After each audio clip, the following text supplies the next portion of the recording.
there's a sound in this that sounds like a duck. But that's kind of like, it's kind of that hypnotic thing. You hear it constantly, it's kind of... The more you hear it, the more the meaning changes. Yeah. Which could be a bit of a goal of progressive music, is the more hypnotic it is, the more the sounds recontextualize and new meaning is formed in your brain. I think with progressive, like less is more. You know, like small changes over like an 8 minute, like 6 to 8 minute period is it's like the nuance, you know, and subtlety is what makes it. Absolutely, and can I thank you for starting a loop on my mix out? No dramas, mate. That's why I'm here. To make sure I don't fuck up.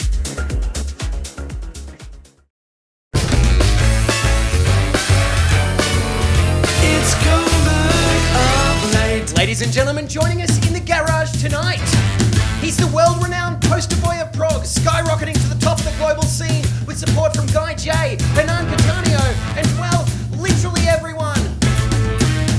His meticulous productions have found their rightful home on elite labels Anjuna Deep and Lost and Found, to name a few.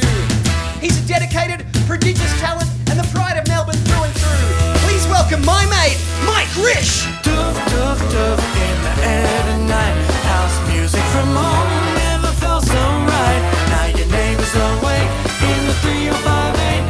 It's Coburg up late. Mike Rish. Hello, that was quite an entry. It's good to see you, man. How are you? Good, man. It's really good to see you too. I think the last time I saw you, you were dancing on stage at Balance.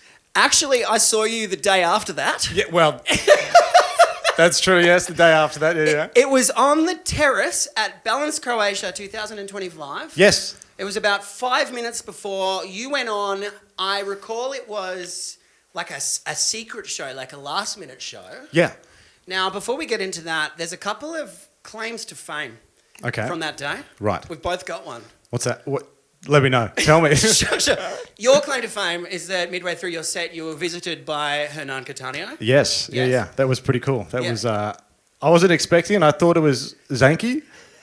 So I thought Zanky was like handy. He always, because he's one of my best mates, so he'll always annoy me and prod me. And then I thought he was like giving me a beer or something. I was like, oh, fuck off, you know. And then I saw it and I was like, oh, it's Hernan. Whoops. Hey, mate, how are you? Good to see you. Well, I have a slightly better claim to fame than that. Hit me. Which is that you pissed in my toilet about 5 minutes before we started. It's true. I was dying and I was like, Callum, I need to take a piss. And you're like, oh, you have my apartment's just like in sight. I was like, done. I need to go immediately. Yeah, now I was a little bit cross-eyed at the time and I took it to the wrong apartment first. Yeah, that's right. Yep. Yeah, that's right. It took a couple of attempts, but that's all right. Yeah, we that's got there. right. I'm sorry, but the bladder's doing all right? Yeah, it's fine. It's fine. Now, how was your Balance experience? Because I feel like that whole European summer was an absolute whirlwind for you. Yeah, it was full on. Balance was a real last minute decision.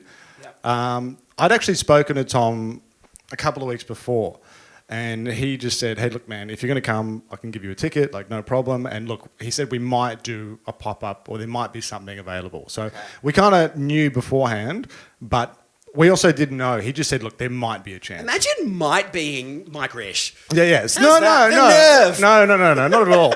But because I hadn't bought a Hey, if you come all the way to Croatia, we might have something for you. No, but it was more like, I wasn't playing because the line. I mean, it was such a full lineup. Like Totally. there was so many people that didn't get an opportunity to play. So the fact that Tommy was like, hey, there might be something here. So if you come, just let me know. Awesome. And then he was like, yeah, so you're playing, I think it was on the day. He's like, yeah, so tonight we're just setting something up on the terrace. I'm like, oh, okay, cool. But yeah, like it was really last minute. I didn't have any accommodation. Pardon me. Oh, so what'd you do? There was so I was. Shall we open Pandora's box? So I was meant to stay with some friends of mine. Do you know Maz and Larry? I do. Yes. So bless them. The beating heart of Melbourne club life. So they're actually my parents' neighbours. Oh, I thought you were about to say they're my parents. No, yeah, well. Pretty much, sometimes, a little bit. So they were like, yeah, you can stay with us, no problem. And then we had some dramas with the Airbnb lady who kind of discovered me there.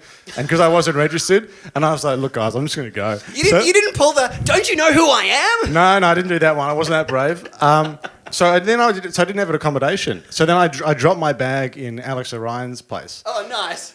And at the end of the night, I was like, Alex, can can we share a bed? Can we spoon? You did not share a bed with Alex. No. He had it was those Euro beds, so he split the beds, and then I was staying there, but I was kind of like sneaking in and out of the hotel as well. Like I didn't belong, so it was a whirlwind experience. And then eventually at the end of the trip, they were like, "We know you're staying here. We don't care. It's fine. Like we love you guys. Oh, it's fine." they said it to you at the end. But you're like, you could have fucking told me like 3 nights ago. Well, the funny thing is, at the end of the trip, so on the Saturday, Guy finished his set, and I was going to Loveland with Guy. Sorry, just a moment. We just need to be specific that when you're speaking about Guy... Sorry, Guy J. You're speaking about the biggest progressive house artist on earth who is like your best mate. He's not my best mate, but we're close. We're close now. But he's like, you know, I said to him, "Hey man, I want to go check out Loveland. Can I just go with you?" He's like, "Yeah, of course you can." So I had to get from Tisno to his hotel, which is like, that's where all the superstars stay in another area. That's strange. I didn't see any superstars at my hotel. Yeah, I don't know. So I had to. It's like maybe a half-hour cab there. Sure. So in the morning, you couldn't go there and take a piss. No. So I went from Tisno, and I had to get after Guy's set, we walked back to the hotel. Yeah. I think it was like 6:30 in the morning. Yeah. And I had that was a good set, by the way. Phenomenal, man. And so and then I had to get to Guy's hotel, which was about half an hour away. Yeah. And then when I got back to the apartment, Alex was asleep, so I didn't want to wake him up. So I went and hung out in Zanky and Gav's room for a bit, and then they went to sleep. And then I went downstairs and like had a coffee, and then I was exhausted, so I had a little kip on like one of the park. So you just had to like stay awake, basically. Yeah. No, it gets better. And then I ended up taking a little nap on a bench, like outside the hotel. Like I was just this homeless guy, like this homeless Mike Rish. This troubadour, you know, moving around Europe. And then I ordered a cab, and then what I realised, I'm not sure if you remember, but in Tisno there's a bridge that opens up for the boats go through. Oh, I don't remember. So I'm thinking, oh yeah, I've got an hour to get there. I'll order the cab in 20 minutes, and it should give me plenty of time. Ordered the cab, nothing came. It was 20 minutes late, and I'm like, oh no. Like my only promoted. Did you have a flight booked to get? Yeah. So I had to go meet Guy at his hotel, and then we were going to get a taxi to the airport, right? Oh, God. And so this bridge opened up, and it just put like a half-hour delay, and I'm like, oh no, like, am I going to be responsible? Are you texting Guy like, yeah, I'm like, mate, can you guys wait? And he's like, no, it's not a problem. You know, nothing's ever a stress with him. So then we got there, and then eventually got there, and then we went to the airport, and we barely slept, and then went straight to Loveland. Straight to? Yeah, so we went from the airport. Guy went to his hotel. I was in the lobby. Like, is Loveland Amsterdam? Yes. Nice. So and I was in the lobby just doing. Like just catching flies. Yeah. And then it comes out as, mate, come on, we have to go. I'm like, okay, we go. You doing Guy's Israeli accent is classic. It's funny because this is very, you know, it's not how do I say it? It's not like over exaggerated, but like that's how he speaks. He's really funny. Like Sick. just the way he speaks is funny. Hey, shout out to you, Guy J. Love to have you on the show one day. Come on yes, in. Yes, of course. I mean, if he's going to watch an episode, it's this one. So. Oh, yeah. So then we got to Loveland, and then Loveland is a really cool experience for the DJs. So they go into like this VIP area, like out the back. It looks like it's nowhere near Loveland. You're like, where's the music? And then you're like, oh, we're gonna go this way out the back, and you're like, okay. And then you get on a boat. What? And you take a boat to the backstage. Oh, boat to the green room. No, boat to the stage.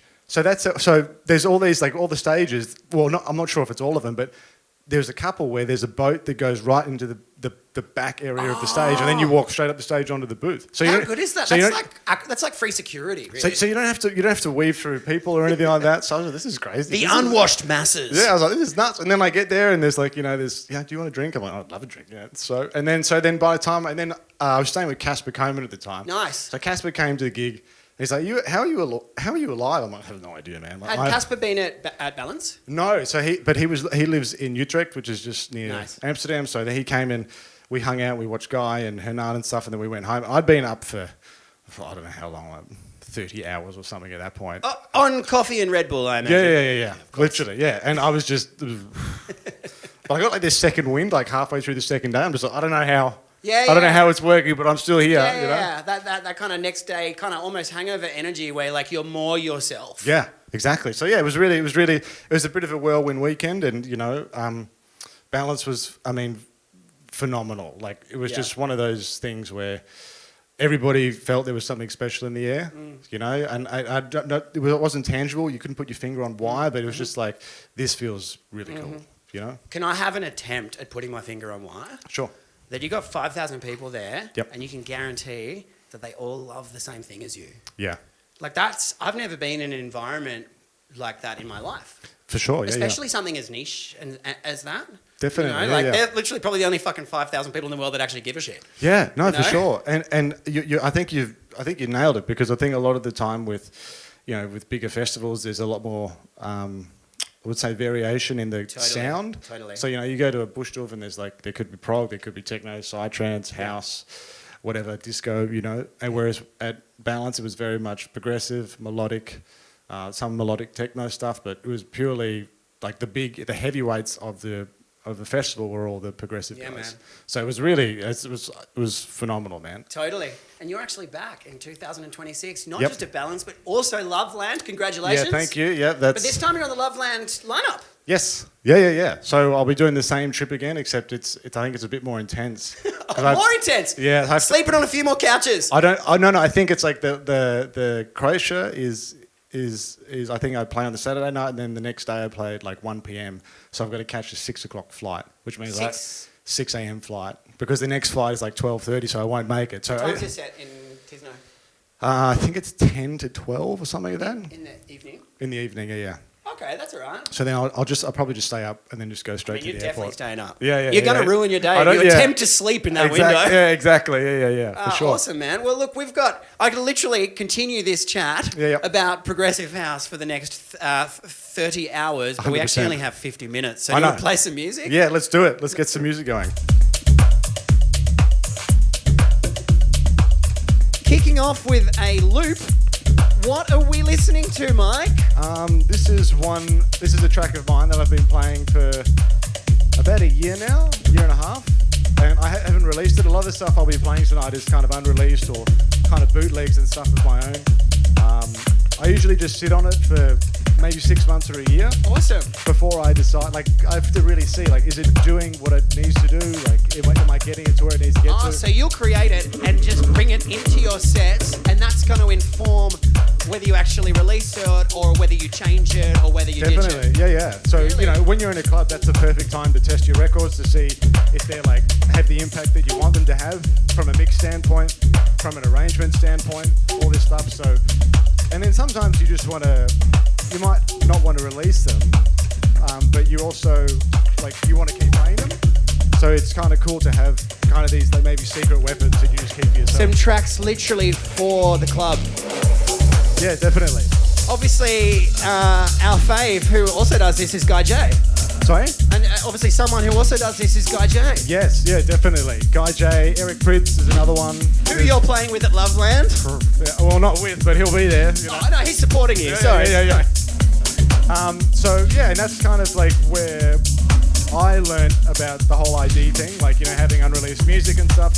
When you say the whole ID thing, can you please give us a little bit more context? So I think that a lot of the time people want to hear or want to listen to new music, and a lot of the time they don't necessarily get to do it. You don't get to go on Beatport and just listen to unreleased music. And you also, as a DJ, you want to have something fresh, you want to have something new at every time you're playing. You don't want to just be playing the same music over and over. Totally.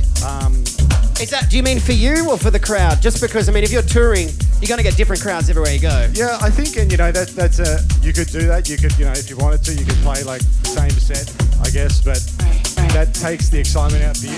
Okay. And I also feel like the crowd picks up on that. If they know that you kind of know what's coming. Yeah. Sometimes working on the fly is a lot more fun. It's a lot more enjoyable. Well, just earlier when we were setting up, you said something interesting about Guy J, who his currency, it's not about what he plays, it's about what he doesn't play. Well, yeah. But not about what he releases, but what he doesn't release. I think there's yes and no. Obviously his music is phenomenal. The stuff that he releases is fantastic. But there's probably a plethora of way more unreleased music, and a lot of his sets is unreleased music. It's so fascinating. He'd be one of the only DJs I'm familiar with where it's you have to see me live. Yeah. If you want the arsenal, you're not going to get it in any other format but in front of me. And he guards that quite closely, right? Yeah, I think so. That's like I said. That's not that's what is of not value to him, but like that's the thing that's his X factor. That's his thing. Yeah, exactly. That's his thing. And is that what you're giving us today? Oh, hopefully, maybe not. It's not guy chase stuff, but I don't know if it's got the same effect. But yeah, it's similar. In that, like, I'm playing a lot of my own stuff and constantly testing new music and seeing what works, what doesn't, and stuff like that. Awesome. Well, I'm going to let you mix up. We've got Mike Rish on Coburg our plate. It's an absolute honour, man. Thank you so much. No dramas.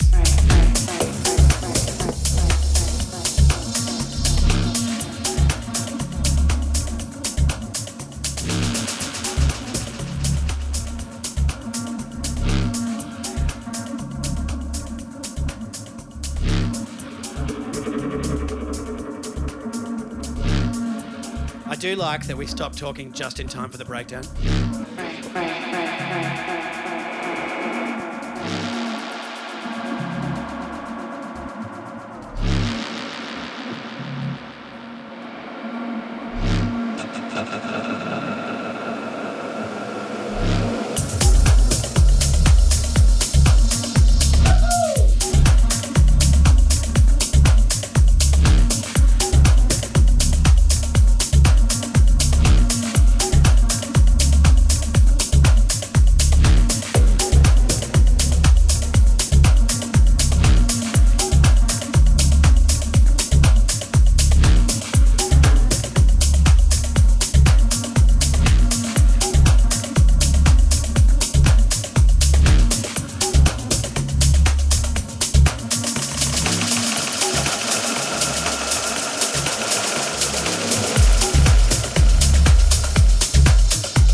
When Mike walked in, he pointed at the V10. He's like, "Is this yours?" I'm like, "Yeah." And he's like, "Man, I love the send effects."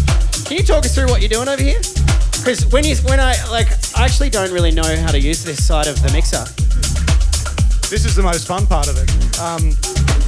You basically got these send returns. So it's like sending it to an auxiliary or like a return track, and it has a big tail on it as well. So you will do like. Oh, it keeps going. Yeah, it keeps going. Whereas if you turn this all the way down, it cuts it instantly. A little bit, yeah.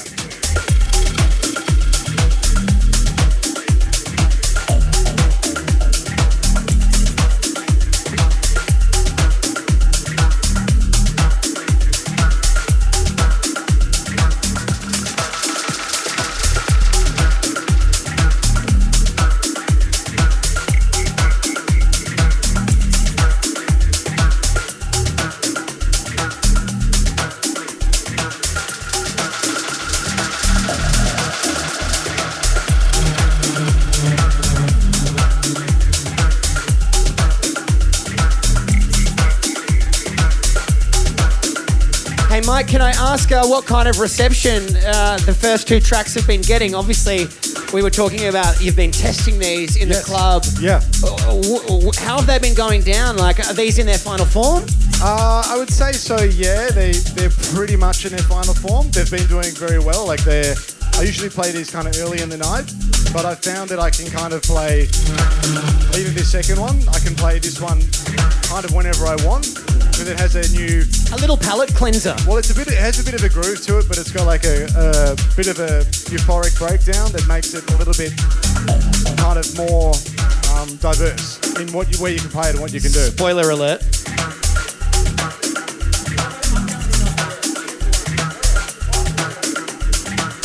The universe holds it at the audacity.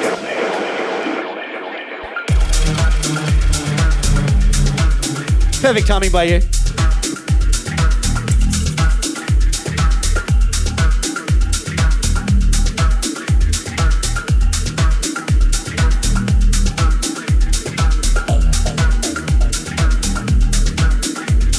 What have you got for us? I'm glad you're starting at 120. I've got a SUMON VUARAMBON tune. Lovely. But let's not get into that until we've heard this euphoric breakdown. Okay. Let's get euphoric.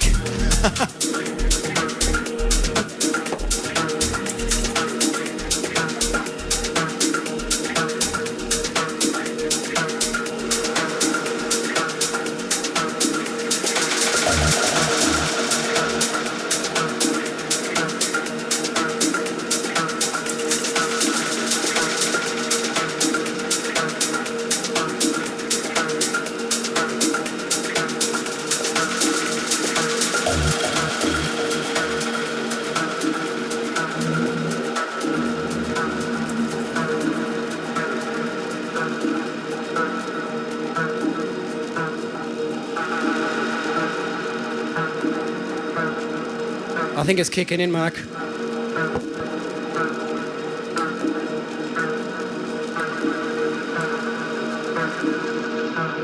The universe holds its breath at the audacity of man.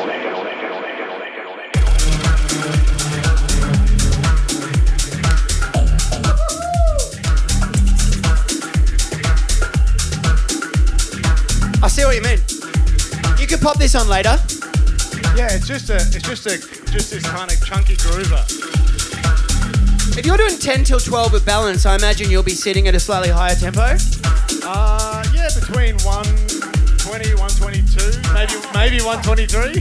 And thus is the lack of diversity and balance.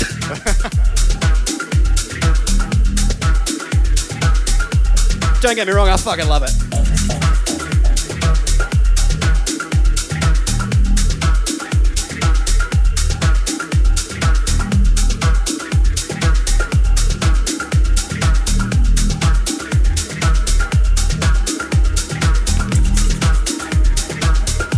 Super percussive. Yeah, I think that when I do tunes, the groove is the most important part for me. It has that kind of... Actually, Casper Coleman said that there's a sound in this that sounds like a duck. But that's kind of like, it's kind of that hypnotic thing. You hear it constantly, it's kind of... The more you hear it, the more the meaning changes. Yeah.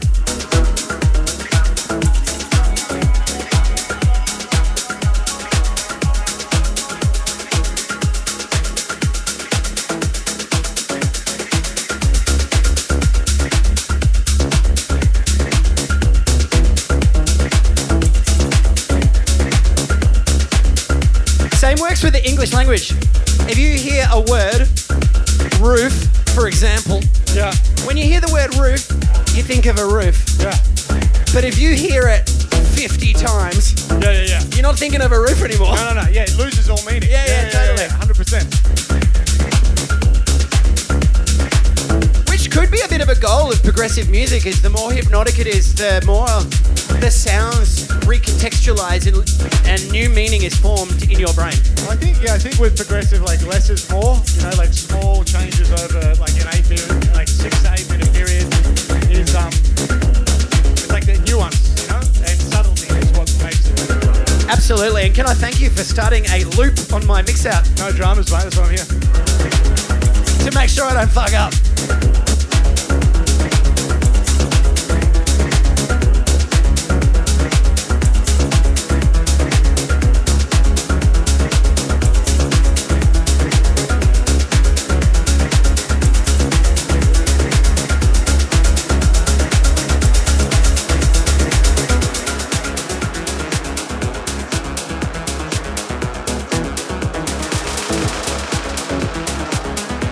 So hang on.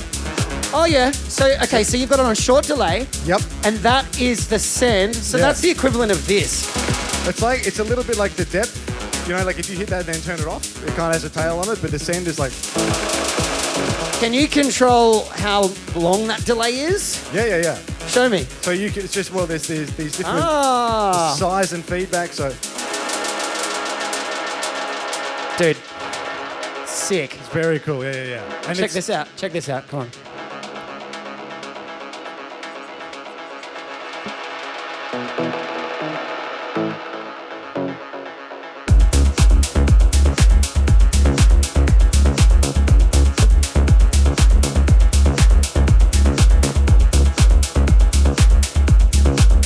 It is Simon VUARAMBON, a Swissman living in Argentina.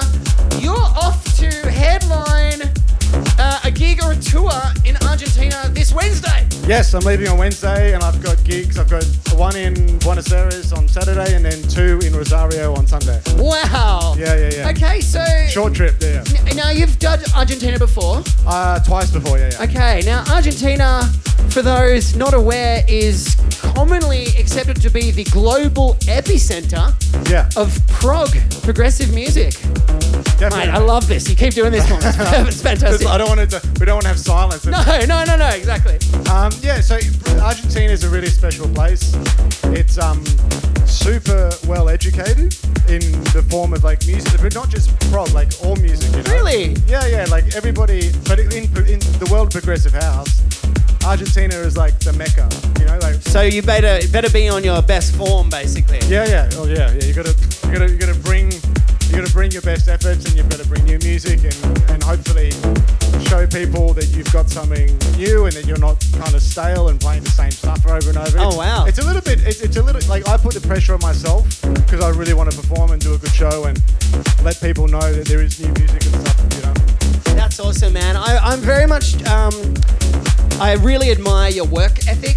Yeah, thanks. I think one thing is to say how talented you are, which is very, very clear in your productions. But there's another layer to Mike Rish, which is just how fucking hard you work. Yeah. I know we were chatting before. Last week you checked in, you said, how did all your research go? Did you get everything? Did you find everything on me in 5 minutes?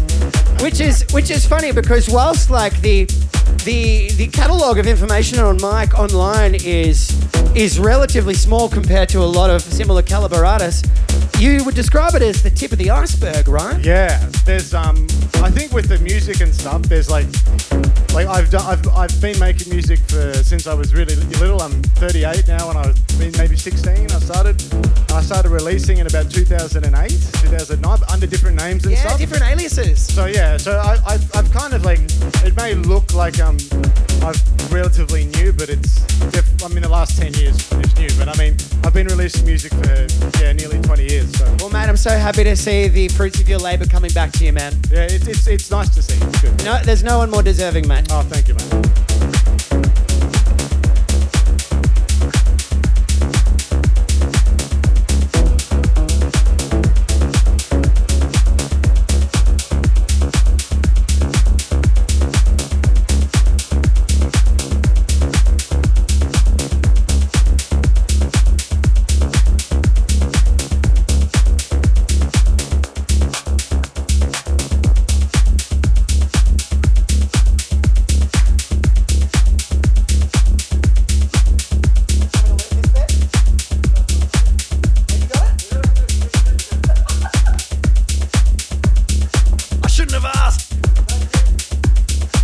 Thank you for the assistance.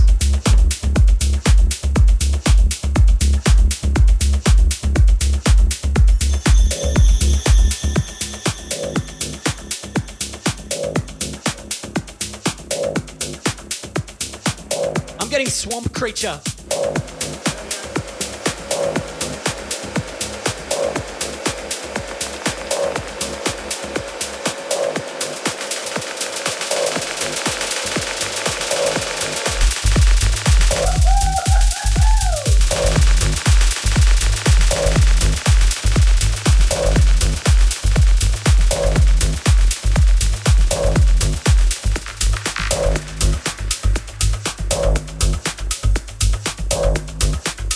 This is actually a bootleg. It has a vocal in it, which is kind of rare for me.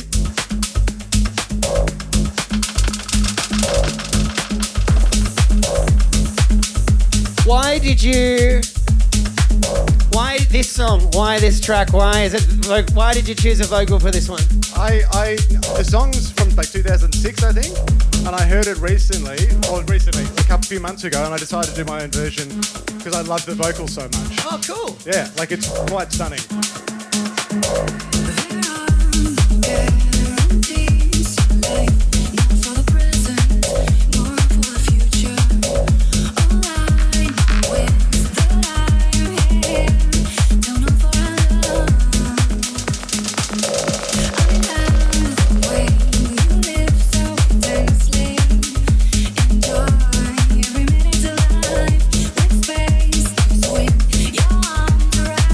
They're a little bit melancholic, a little bit of nostalgia, but they're kind of happy.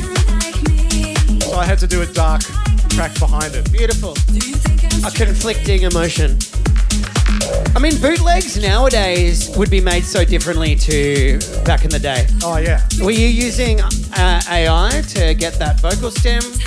Yeah, I was. Yeah. Literally how I did it, yeah. And then I played some like pads and chords underneath it. Now, what does this mean legally now? Can you do anything with this? No. This is just for my private kind of use. Yeah, definitely not for broadcasting on an internet TV show.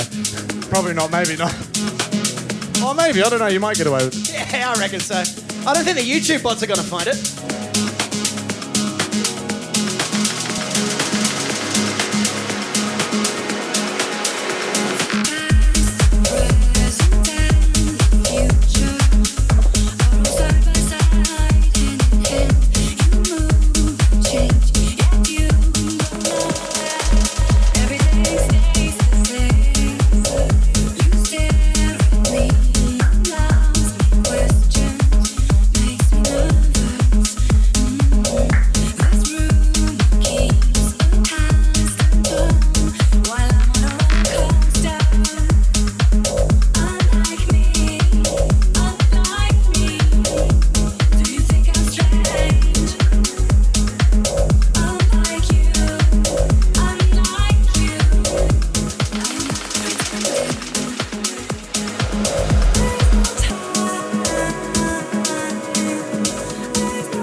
Speaking of euphoric. Yeah, it's very, in the breakdown, it's very euphoric. And it works quite well. All the girls go to the dance floor. Yeah, perfect. It's beautiful, man. Well done. Thank you, mate.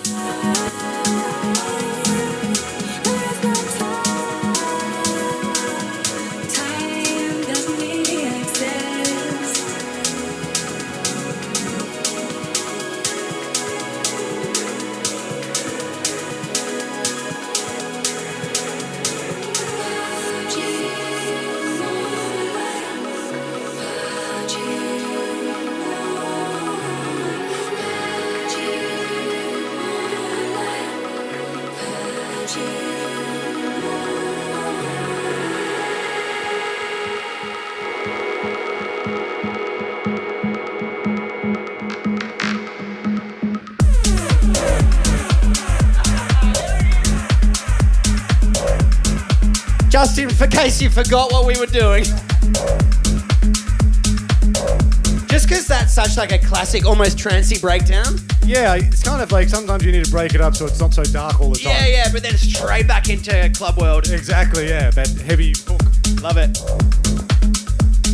We've got Mike Rish on Coburg up late.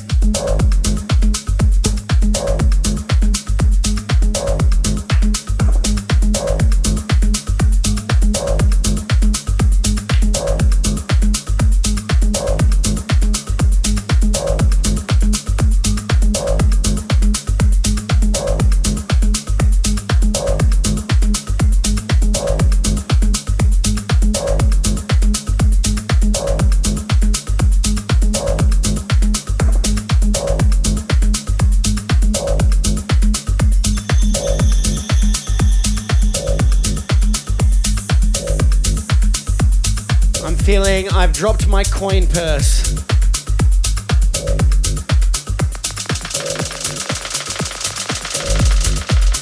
Into a drain pipe.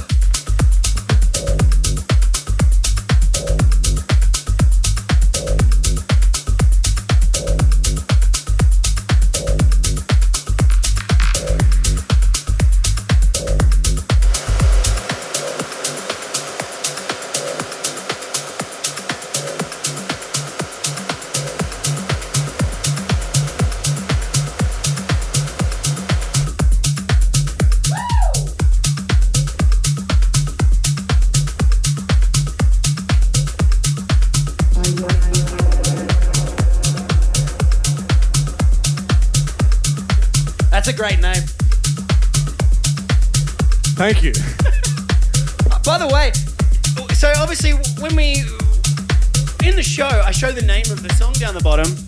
Do you want me to not? Do you want me to just show Mike Rish ID? Is that how we're doing this? Yeah, because a lot of the time they're works in progress. Yeah, cool. So the names, I'm like, I might change them eventually. Yeah, that's fun. There you go. Exclusive today.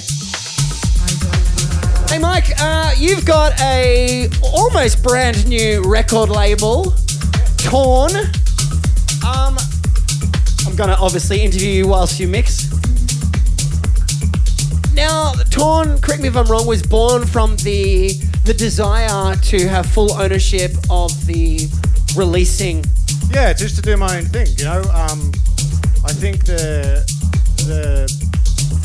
lot of the thing with music is that you have to you write it, and then you have to send it out to a label. Either they'll sit on it for a week, or they might sit on it for 6 months and make a decision about whether they want to release it or not. Did you go through that? Yeah. I've been through that in the past, you know, like where they say, oh, we like the first track, but can you get us the second track? And then you spend months trying to get the second track over the line. And I got a bit tired of that, and I wanted to do it my way. I wanted to, when you're having to convince people or record labels when you want to release it, based on your, on your own schedule. Yeah, you might have a big gig coming up and you want to maybe release it afterwards so you can get some footage or whatever, in the social media world. Yeah. But also, when they were telling you, oh, maybe change this and change that, and we like this but we don't like that. And you're like, I know what I want it to sound like, so let me just do it. And I just said, I'll do it myself. Yeah. Wow. Yeah. That's taking on a huge administrative role for that one purpose. It's not too bad. And I work with the guys at Proton. Oh, cool. And so... Proton Radio? Proton, yeah, so Proton is, they're like a licensor, publisher, all in one kind of thing. Ah, cool. And so a lot of the admin stuff is taken care of. Yep. And GMJ, he works at Proton. Shout out to you, Gav. So there's a lot of people there and they were very happy to have me on board. So, and they're offering me any help I need. I'm like, hey, how do I do this? They're like, I'll do it for you, don't worry. How good is that? Cool. So, and yeah, like I said, the label, the name for the label is kind of funny because I was always torn with what the right decision was. So that's where it came from. Yeah. And you've literally torn the word as well. Exactly. Yeah. But that was actually a mistake. Wait, what? Yeah, so I did a record on a Meanwhile called Torn, and I was typing out the name to send it to Maddie and Gav for mastering or whatever, or release, and I hit the slash, and then it cut the word in half. I was like, oh, that kind of looks cool. Maybe I'll use that. Oh, that's awesome. That's a moment of serendipity, because it obviously suits the word too. Yeah, definitely. You've torn 100%. The word torn in half. Exactly, yeah. And exemplified that with a slash. Yeah, so yeah. It's my little baby at the moment. Beautiful, mate. Past and present doesn't exist. This is a new one that I did yesterday. This is to have some ammunition to go to Argentina with. Hell yeah. Don't worry, I won't put this out until after Argentina. Thank you. Can you imagine these angry Argentinians at the front barrier like, excuse me, Mr. Rish, I want my money back. I heard this demo on Coburg Up Late. It's already a week old. Past and present doesn't exist. Polka eyes.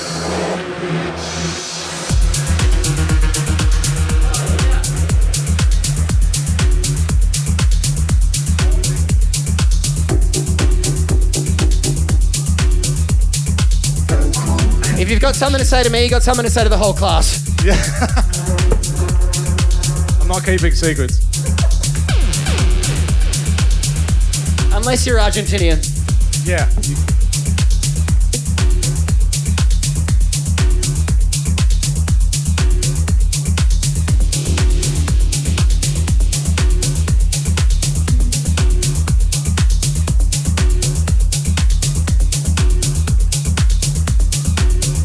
Music's got a real industrial feel about it. And when I say industrial, I don't mean the genre. I mean, it sounds like machinery. Yeah. I'm always looking for stuff that sounds a bit weird. Yeah. Because I think sometimes you can have a cool effect or a cool noise in a track, and that is sometimes more memorable than the melody or something. Are you doing field recording or are you reproducing music with synths? Both. Yeah. Cool. Yeah. So I usually sometimes a clap will just be me going like that. Literally dropping your coin purse. Or if you've got the old MacBook Pros, the microphones on the laptops, if you scratch it, it sounds like a shaker. I'm gonna use the send.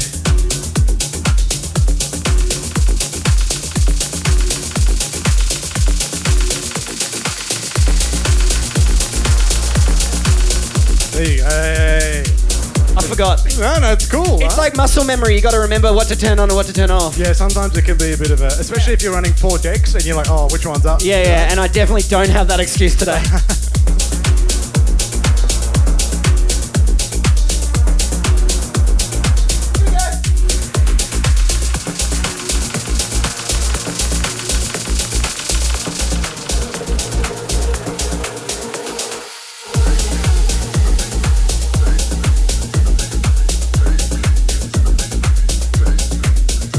It is on Meanwhile. Speaking of, it's by EMPHI. I know EMPHI very well. Do ya? Yeah, he's a good mate of mine. Yeah. Is he? Tell me about EMPHI. I don't know anything about EMPHI. He's a Sparky. He'll hate that I said that. Because me being an ex-chippy and him being a Sparky. Oh, okay. And the difference is crucial. Oh, Ex-current. Yeah. So he, he's a Swedish guy. Really nice guy. Really nice kid. I mean, he's not a kid, but he's still pretty young. He's in his 20s. Makes great music. Fucking child. Makes great music. Really good dude as well. You know, I've got a lot of positive things to say about him. Well, mate.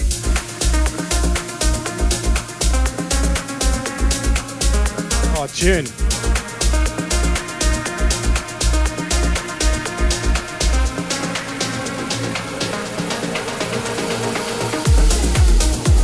So see, with this, I just turned the echo up, but when you cut the echo out, it's instant.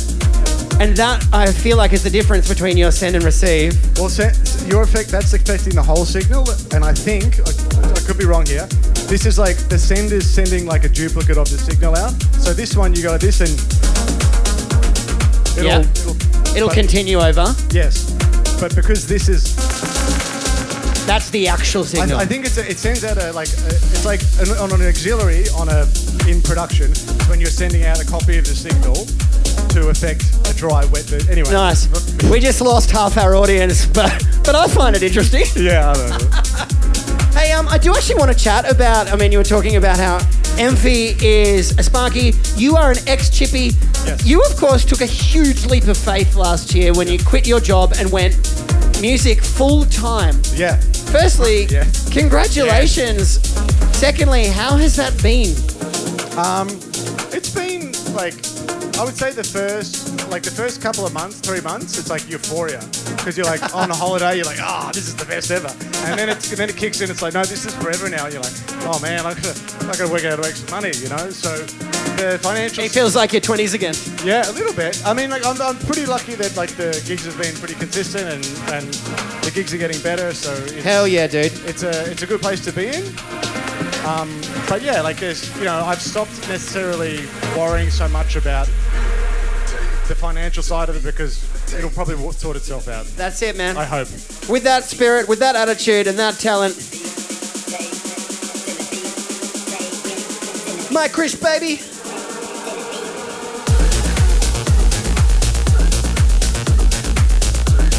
Oh, this is a great tune. It is, of course, on Meanwhile, which is Gavin and Maddie, aka GMJ and Matter's label. We got Matter, who lives so close to me, he can likely hear this right now. Mate, Mike, what do you think it is about our incredible talent pool in this city? Or this state even. I mean, Victorian, Melbourne, progressive music is amongst the best in the world. Yeah, I think it's like there's definitely an element of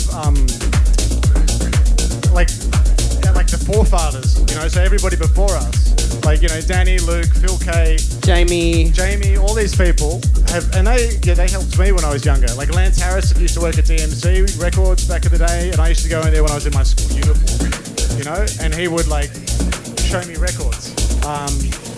When I was really young, 16 or 17. So there's kind of been this nurturing atmosphere there. Nice. And I think because of the work that was done with like, Phil, Luke, PQM, these guys, that they kind of laid the foundations for the rest of us.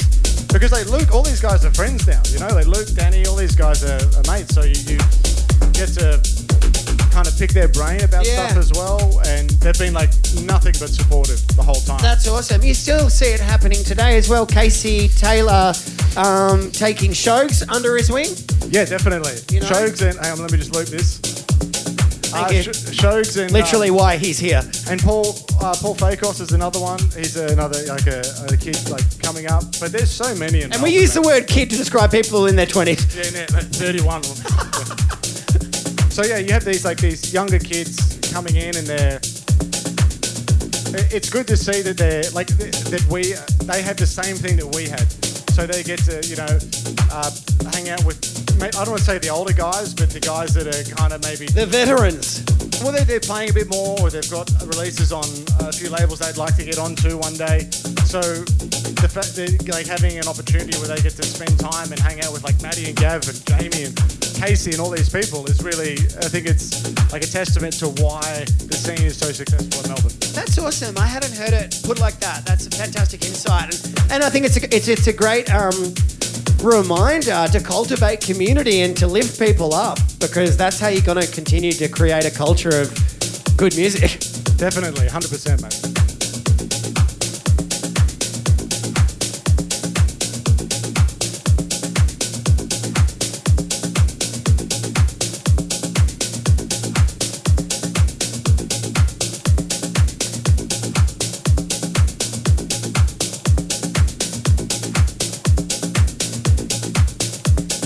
Not bad for a Sparky. Not bad for a Sparky, you know. We won't hold it against him that he's a Sparky.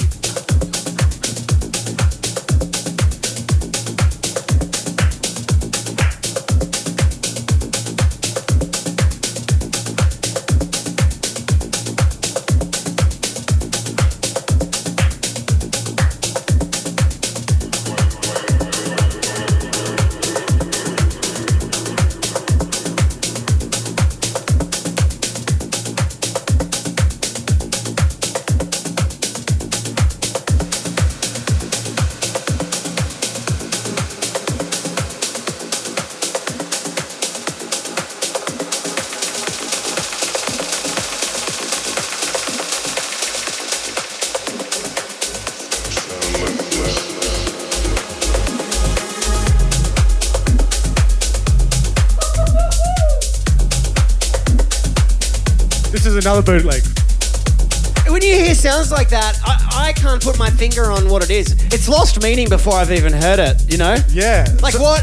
I cannot fathom what could possibly make that sound on this earth. I don't know. I can't remember what it was. It's awesome.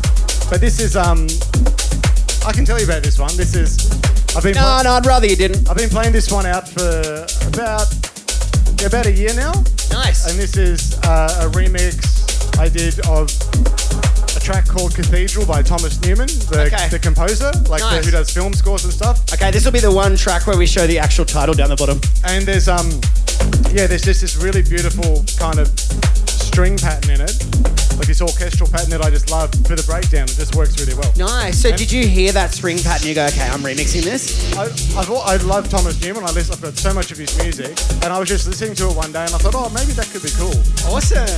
So it kind of had this heavy, chunky groove, and then into this kind of euphoric breakdown. And then there's actually a sample of Matthew McConaughey from, what's that track? Interstellar. Oh, awesome. Yeah, right before the drop. Shout out to our camera operator, Sam, who's a big McConaughey fan. He got me reading his autobiography. I just finished reading McConaughey's autobiography last week. Is it good? Oh, brilliant. Highly recommend. You've got the green light to check it out. All right.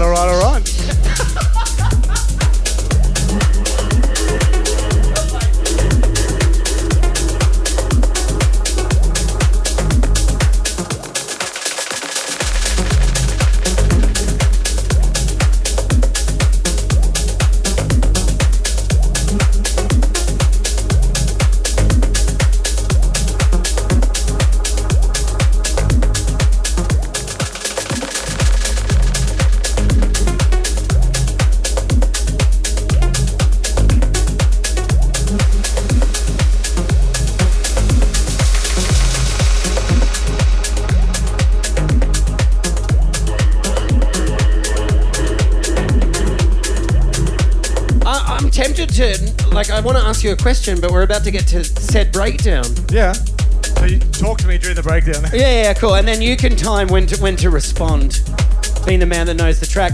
I'm really impressed with your studio routine. You've publicly shared before that.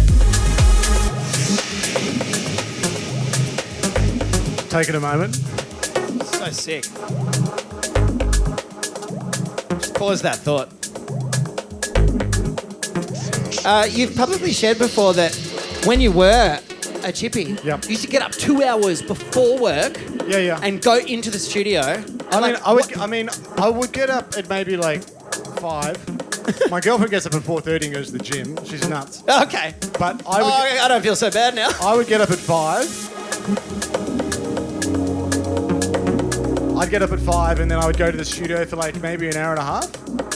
At And 5 o'clock in the morning. yeah, and then my foreman would crack the shits at me, Pete, because I was maybe 5 or 10 minutes late. We're so every sorry other for day. taking him off the work site, Pete. How long did you keep that up for? A long time. I wasn't doing it. It wasn't every single day, but there's times where I felt that I needed to push myself really hard, and I needed to, I don't know, go to work. You know, because sometimes after work you're dead, you're tired. So it was a before work thing. I'm the same with just exercise, which I'd actually think is a great analogy because it's when you've got energy for it, you've got to Yeah. do it. You may as well do it before Definitely, the work yeah. day.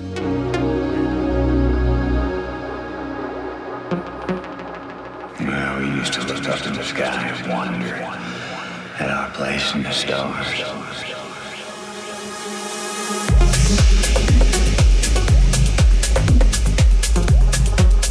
So yeah, I've been playing this one a lot in the last year, and it's always received pretty well. Yeah, nice. You got to time it right though, because the breakdowns it's quite long and it's a bit euphoric, and you don't want to kill the dance floor. I was going to say, so you've got to have won them over by that point, I imagine. I hope so. Yeah. Yeah. The longer the breakdown, Yeah. the deeper into the set. Exactly. Yeah. Just on that, Mike, just what we were chatting about earlier, do you have any advice for younger producers and DJs coming up?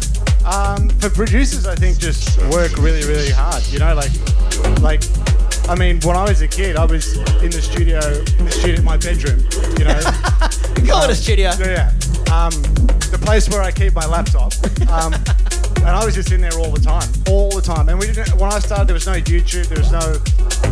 Google was pretty primitive, so like you kind of had to really want to do it. And now we've got access to all this stuff online, all this. Yeah, like you got all the, like there's these courses, there's tutorials, there's everything, and it's like sometimes it's a bit overwhelming. I feel like the best thing to do is just to like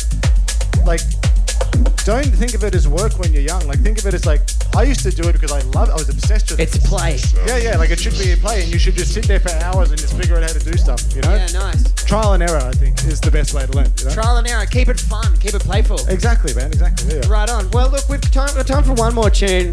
Give us your closer, Mike. I've had a fucking amazing hour with you. I don't know where the time went. I guess this is what happens when you play 10-minute prog songs. So yeah, well, exactly. Well, this next one, this will probably be on the next Torn release. Oh, nice. And this one's kind of special to me. It's called The Likes of You, and that is a nod to the parties back in the day, the Likes of You parties that used to happen back in the day. Yeah. Cool. I think I only spoke to my agent, Jacob, and he told me that I think it was Dan Toomer and Kevin Carlberg who used to run those parties. Nice. Shout out to Jacob and Kevin. Who was the other name?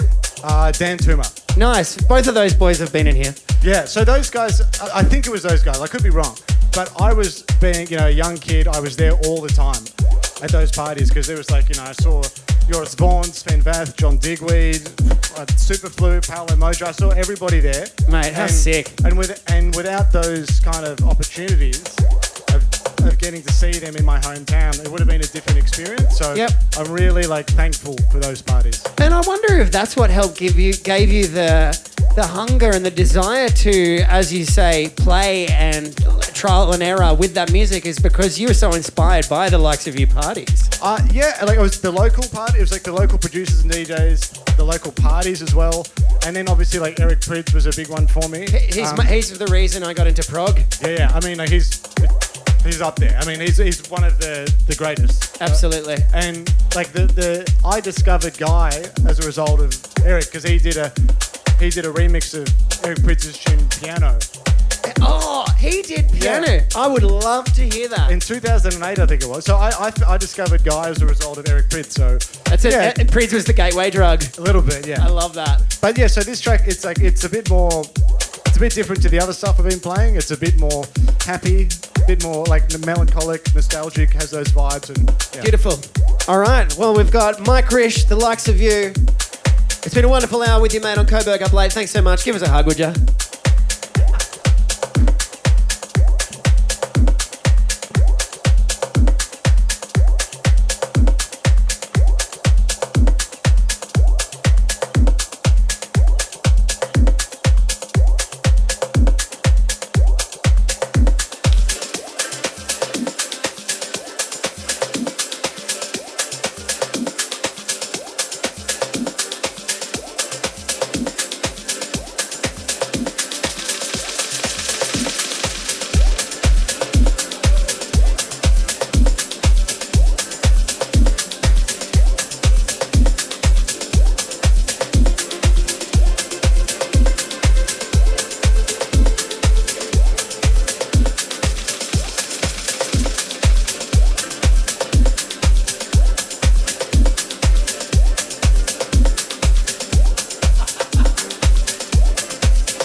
Major progression?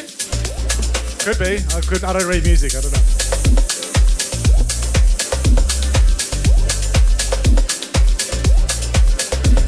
Hey, before we go, you got anything else to plug? You've obviously got Argentina on Wednesday.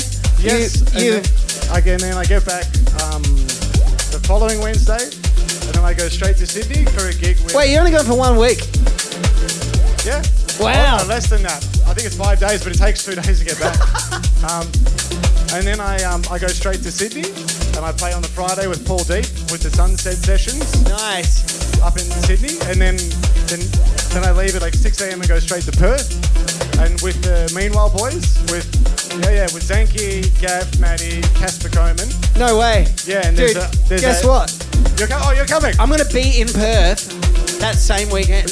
You got to come then. The boat party and the after party. So I definitely can't do the after party. You could. I'm swimming to Rottnest Island the next day at 6 o'clock in the morning.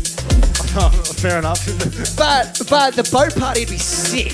That feels awesome. Mate, get a lift on the boat. And you don't need to swim.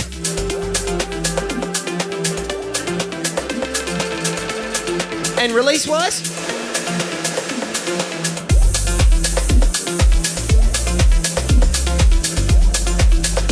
I'm still working out what the second track might be. So I've got a lot of music and I'm just trying to filter through and figure out what pairs well together. So when you say a lot of music, what's the catalogue like that are you choosing from? A lot.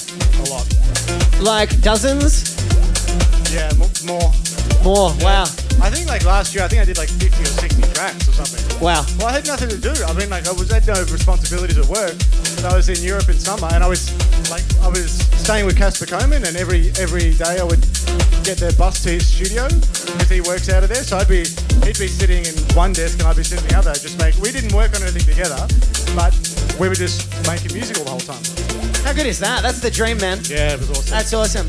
And Well, now, I'm stoked for you. And now that I'm not working, I think we did like 4 tracks this week or something. Oh, awesome. So there's a lot, but it's good. Yeah, cool. So you're obviously in a really good routine with it as well. I wouldn't say my sleeping's that good. I've been going to, but Yeah, it's also we're in a new. Me and my partner in a new house and trying to like get used to the new room and the area and stuff.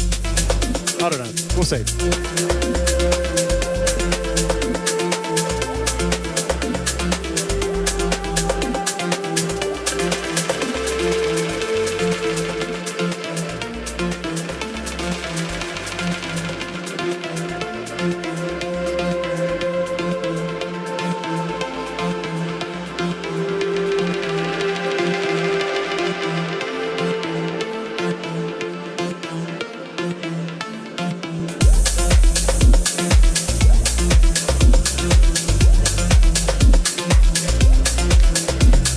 Yeah, a much happier track. I can confirm it's definitely major chords. Yeah, it's just, I think, like I said, it was just kind of a nod to these old parties that did so much for me when I was younger. Awesome. And did you choose the name The Likes of You for this track because they're such positive memories? Yeah, definitely. Yeah, awesome. Yeah, and like the track, it's not this kind of like dance floor, destroy a bomb mega thing, but when I play it out, I see people dance and they maybe have a little moment to themselves on. That's beautiful. Was that the vibe of The Likes of You? It wasn't about the big dance floor destroyers. It was about the vibe and the groove. No, I think not necessarily that. It was more just the atmosphere, and like as I said, like the welcoming, feeling like, I was a young kid. I was 20 or 21 or 22 or something like that, going to these parties. Sometimes I'd go by myself, and I don't know. It was just a cool vibe, That's awesome, man. And it meant a lot to me. Shout out to Kev, putting on the party. Bro, Kev had his studio robbed a couple of days ago. Oh no, I read that.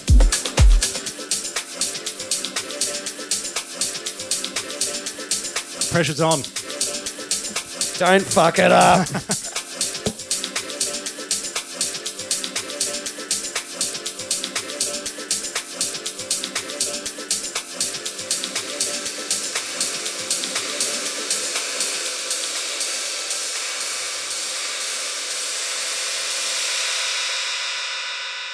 Beautiful. That one? Remember, whatever you do, may you do it with passion. And may we all truly endeavour to be kind to each other, the world around us, and ourselves. I've been DJ Be Kind to Other People with Mike Rish. Play nice. Play nice. I did not nail that one, did I? Will that add to the comedy? Yeah, that's perfect. It's even better when you don't nail it. Well done, man. Oh, that was awesome.